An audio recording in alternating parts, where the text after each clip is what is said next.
Mon mari va toujours au même hôtel et couche avec sa maîtresse. Je m'appelle Lila, je suis sa femme. Ironique, non? Aux yeux des autres, je passe pour une plaisanterie, mais lui ne se doute de rien, parce que je suis prête à l'humilier comme il le mérite. C'est un homme d'affaires, il fréquente des soirées et des réceptions, ses réseaux sociaux sont pleins de photos avec des femmes, il a l'air d'un cadre brillant. En réalité, je le connais trop bien, son succès s'est construit sur mon dos. Je ne l'ai jamais dénoncé, j'attendais juste, attendre qu'il tombe dans le piège que j'ai tendu. Une fois, dans une boutique de luxe, j'ai jeté un coup d'œil à une robe en vitrine et il m'a tout de suite humiliée en public en me traitant comme sa mère. Je n'ai pas répondu, je n'ai pas crié, je me suis contentée de sourire. De retour à la maison, j'ai créé une nouvelle adresse mail et j'ai commencé à rassembler les preuves de chacune de ses infidélités. La maison n'est plus chez moi.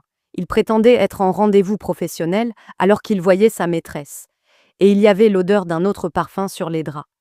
Je n'ai rien dit, et il s'est persuadé que j'étais naïve. Il pense que je ne peux pas vivre sans lui, alors qu'en réalité, chaque jour je fais un pas vers la sortie. Plus il se croit tout permis, plus je reste froide, jusqu'au jour où tout pourra être tranché d'un seul coup. Je savais qu'il allait toujours dans le même hôtel. J'ai une personne de confiance là-bas. J'ai récupéré les enregistrements des caméras des couloirs et de l'ascenseur, et chaque geste entre lui et sa maîtresse est net comme en plein jour. Je n'ai pas pleuré, je n'ai pas fait de scandale. J'ai simplement envoyé la vidéo à sa mère et au groupe familial. Il ne me doit pas des explications, mais une humiliation totale. Vous voulez voir son châtiment? Commentez, deuxième partie, je vous dirai. Je l'ai poussé pas à pas vers la ruine, lui coupant tout échappatoire.